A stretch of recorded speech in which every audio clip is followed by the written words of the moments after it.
asalaamaaleykum wa rahmatulah ñu ngi leen nuyu di leen ziar yéen ñuy suivre ñëpp seen chaîne sama xalaat di leen fàttali yéen ngi seen programme sexualité nga xam ne dañ ciy waxtaane toujours loo xam dafay jëm ci wàllum sëy surtout jafe-jafe yi nga xam dafay ciy am ñu si dalal professeur Ousmane Ndiaye muy borom Bogabio nekk tradipraticien nekk fële ci diwaanu Kër Massar. Professeur nag ginnaaw bañ la nuyoo ziar la tey li ñu bëggoon nag nga leeral ko suñu mbokk yi ñuy seetaan mooy ndax awra bu gàtt am na conséquence am na ay jafe-jafe yu muy war a indi ci diggante jëkkër ak jabar waaw góor boo xam daal awraam dafa gàtt ndax loolu war naa mën a tas voilà. waaw asalaamaaleykum wa rahmatulah sëñ Pape maa ngi lay nuyu di la ziar. waaw comme ni nga ko waxee rek loolu moom jàpp naa ne warut a mën a tas sëy muy awra bu gàtt.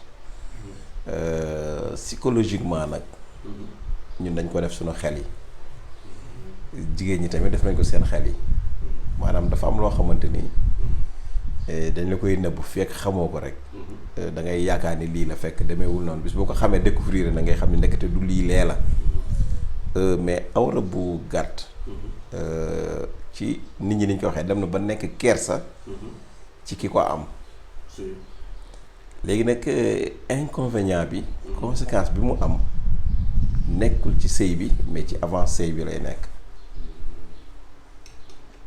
parce que bu dee ci sëy bi awra bu gàtt amu ci inconvénient mais nag loolu mënoo koo wax nit ki ba mu dégg ko parce que ci science lañu waxee mais ci xam-xam nii rek am na ñoo xam ne danaa leen waaw da leen a jaaxal danaa leen na gudd na dëgër rek yu demee noonu donc waaw loo xam nit ñi dañ ko mën a waaw mais niñ ko mën a pour dalal seen xel niñ ko mën a expliquer mooy que ni sëy bu amee muy ku góor ak ku jigéen ñu war a jaxasoo war a def rapport sexuel exemple donc jigéen awraam moom genre élastique la élastique boo xam ne day développé comme bu xëcc élastique ni muy yaatoo noonu lay yaatoo di dem donc bu fekkente ni nag awra ku góor ki ak nu mu mënti mel moom day jël élasticité boobu day ubbeeku ba ni ku góor ki toll mu yem foofu exemple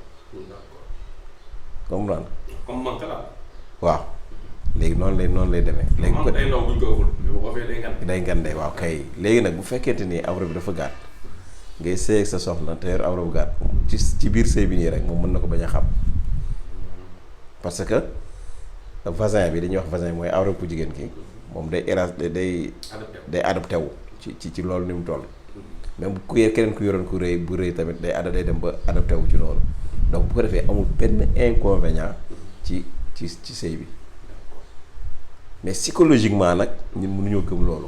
ok maanaam physiquement. waaw amul benn différence boobu solo. boo amul solo waaw. mais ci xel lay mbir bi di gën a nekk. waaw kay ki ci yaram. léegi nag problème bi mooy man bi ma lay wax nii bi may def 6e di livre boobu ma liiroon yàgg na. maa ngi koy rappelé wu image yooyu ma lay wax nii. parce que maa ngi gis ci livre bi sax ci image boobu ku jigéen ku góor kii. li ma wax ni yàgg na boobu maa ngi def 6e benn livre boo xam ne affaire sexualité la doon wax mooy ma ko doon lire mais ci image bi yaa ngi gis ku góor ki wan ginnaaw ku jigéen ki xaw a complexé woo am kersa léegi nag ci loolu la leen doon expliquer ne la warta am kersa parce que bu mag bi ak bu ndaw bi yëpp c'est la même chose ci ku jigéen ki mais nag théoriquement dañ lay yàgg di wax ni awra bi dëgërul góor ki yow la yu demee noonu ba yow da ngay yaakaar ni. waaw mi ngi mel ni rek défilé de mode yi ñuy doon def. di defal promotion nit ku sewul te njool. ba mu dem ba mel ni ku sewul te njool rafetoo. waaw kay waaw.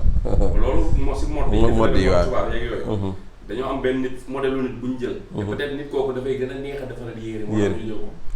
di ko defal promotion ba yeneen jigéen ñi xaw am yaram des fois ci dëkk tubaab dañuy am kersa. dañuy am kersa dañuy defee ne ñëpp dañoo war a sew te njool mooy tax nga rafet fekk loolu demeewul construire ci xel nit ñi rek. mais du réalité. ok comme daa mel ni li ngay. noonu lay demee nag quoi. day même science loolu lay génnee. léegi nag looloo tax du ci am benn inconvénient ci sëy bi. à moins que ku góor ki am complexe am. luy demee noonu mais beneen conséquence bi mu mën a am nag muy avant sëy mooy ku góor ki nga xamante ni war na takk soxna te takkagul soxna te mat na takk soxna mais mu gis ne awraam dafa tuuti mu jàpp ni loolu inconvénient la ba tax mu dee ko takk soxna wala mu tax mu yéex a takk soxna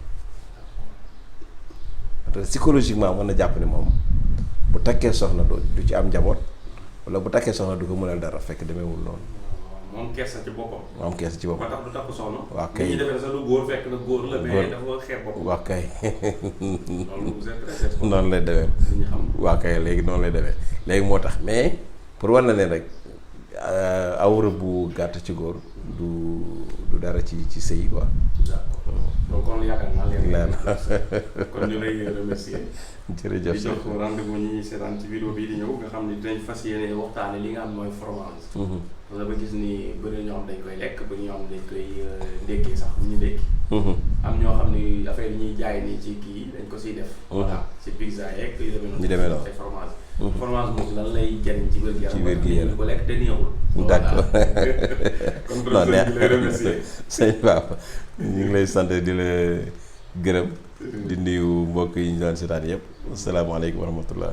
mbokki jullit yi mbokki taalibe yi ana ñi bëgg seen doom jàng alquran ju sell lool waaye itam ànd ak yarub lislaam bu wér lool daaray alquran yi nii ji wuyoo daaray Serigne Modou Gueye Pire nekkoon jàngalekatub alquran bu ñu ràññee woon lool waaye itam njiitu daara ji ji wuyoo ci ki nga xam ne moom moo di docteur Ousmane Ndiaye nekk itam ku ñu ràññee lool fii ci réewum Sénégal moo waral itam mu taxawal daara joo xam ne nag dafa fës yéene jàngal gone yi waaye itam yar leen ci diine ak lislaam mu nekk itam daaray alquran joo xam ne daaray internat la maanaam gone yi dañuy nekk ci ay conditions yu baax maanaam daaray moderne nag boo leen ko déggee mu di daara joo xam ne gone yi dañuy nekk ci ay bonnes conditions waaye itam di lekk bu baax ci noone itam am nekkuwaay bu baax boo xam ne dañ leen di toppatoo lépp loo xam ne soxla nañu ko waaye itam ngir ñu mën a jàng alquran ju sell lool te wér loolu itam waral docteur Ousmane Ndiaye di xam le ne classe bu nekk 20 personnes rek lay daal di jër ngir gone yu mën a nekk ci ay bonnes conditions ñoo ko déggandoo daw leen gaaw yóbbu seeni doom ñu jàngal leen alquran ju sell lool te wér waaye itam di leen xamal ni képp koo xam ne itam bëgg nga sa doom jàng boo ñëwee da ngay daal di def sa inscription 75 000 francs waaye itam képp koo xam ni bëgg ngaa def mensualité 50 000 francs rek ngay daal di joxe ngir sa doom mën a jàng alquran ju sell lool te wér képp koo xam ne nag bëgg ngaa jokkoo ak ñoom wooteel ci 77 536 83 85 di leen xamal ne itam daaray Serigne Modou Gueye Pire dina daal di taxaw bépp dongo boo xam ne nag amee nga jafe-jafe ci sa wàllu wér-gu-yaram maanaam ci mpaj di leen xamal itam daaray alquran ji nag ma nga nekkee foofee ca Niakoulrang foofee ca kër Ousmane Ndiaye